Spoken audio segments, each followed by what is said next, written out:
Hey, Mr. EK here. This video is about helping you troubleshoot when you don't hear any sound. My students always raise their hand. Mr. EK, I don't hear any sound. What's going on? This is kind of the path I take them through to make sure that something's happening. So the very first thing that you want to make sure is that you haven't accidentally hit your MIDI mapping or your key mapping. These are super useful. We'll get into those another time. But you want to make sure that it doesn't look like this all orange. You just click this again or this here. The other thing, while we're over here in the upper right hand corner, you're going to want to make sure that your piano is turned on when you're trying to use the piano. The piano is turned off. You can do this with M. Alright, so then the next question is, do you see any green happening? So maybe you hit play. And we see green in the master over here on the master channel. So the master channel is what's sending audio out to your headphones. But if, let's say we soloed this group and I turned it off. So now we don't see any green coming out of the master, right? But we do see green happening here. And we also see some gray and some purple. So the purple means that there is sound there, but it's going out somewhere else. So I have some external out set for this when I use my mixer. The green means we do have green, but because we have a group, it's not making it out to the final stage. The other thing that we see here is gray and some red because I'm playing too loud. But the gray means that we have something soloed somewhere else, or that the track isn't on. So if we turned all these tracks off, that's where we just turn the tracks on and off. You know, I suppose I can highlight them all. Just turn them all off. So we still have some green stuff here. But anyway, when you're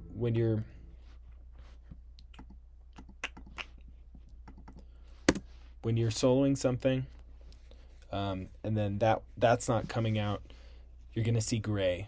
So if you see gray, you probably have a track soloed. So then, if you do see green and you don't in the master, but you don't hear it, could be something with your headphones or your output configuration. So that's how you know the program is actually sending out signal. You might want to go into your output configuration in the computer. Definitely would want to go into, hit Command, your audio output configuration, audio output device. And this is what I have to set it to be able to record this session right now. But usually I have headphones on, so I would just go external headphones. So the next thing that students always ask me about is maybe they'll have like a new MIDI track up and they'll say, I don't hear anything. And I'll go over and I'll say, oh, well, you don't have a sound on that MIDI track. So I made that new MIDI track with Command-Shift-T, and there is no sound on here. So we have to go to Instrument and pull in a sound or an instrument. Oops, that's going to make a new MIDI file. And then I can either create a new clip, I double click here, and I can hit B for draw tool. And I'm going to solo this. And so this has to be playing here, this has to be playing here, we have to have notes. If not all of those three things are happening, then you're not going to see green. Green signifies audio. So if I have one note even, that's gonna we're gonna see green. If this is stopped and I hit play, we don't see anything. So I hit play, we don't see anything because the clip is stopped. Still don't see anything because there's no note. So it's kind of an order of operations of how I would get a student to get some sound out if you don't hear sound. Another issue that my students often run into is the drum rack. If we load up the drum rack, students. So if we make a clip and we draw some notes here, we don't see any sound, any green when I hit play on this clip. The reason is there's no sounds. You switch between the MIDI here and the instrument here, and if we don't have any sounds in these clips, not in these clips, these would be just drum rack cells. So I actually have to have a sound in there. So if I go to samples, drums, clap, and I drag it in, now I can play that on this note here. And this note happens to be G sharp 1. And I see that there, and I can go here to G sharp 1, find G sharp 1. Oh, it automatically found it for me.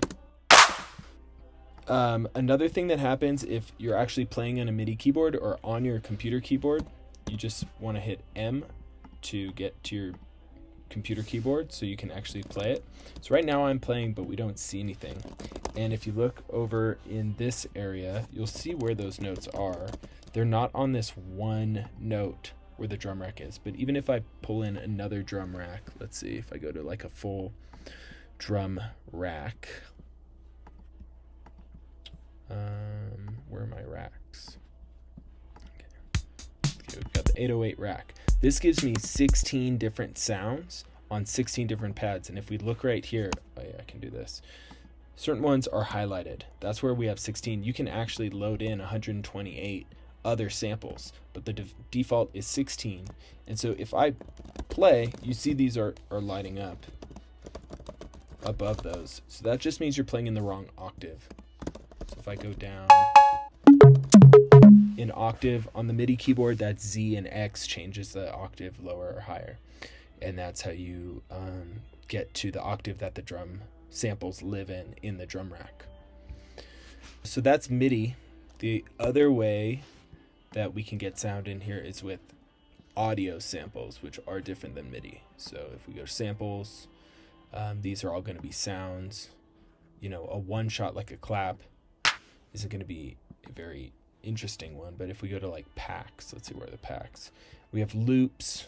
You guys have the chop and swing. You go to samples, loops, drum loops, full loops, and I pull that in. Oh, look, yeah, we don't see it. Why? Because the so low.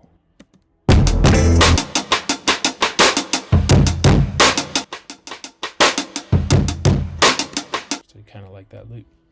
All right, hope that helps. Hopefully that solves any troubleshooting problem you might have.